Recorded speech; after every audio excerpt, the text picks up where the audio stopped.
Ада, ты почему приехала со студии так рано? Вы же сказали, чтобы я сразу вернулась. Поэтому. И еще это, господин Бора.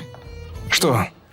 Господин Бора, завтра у вас совещание.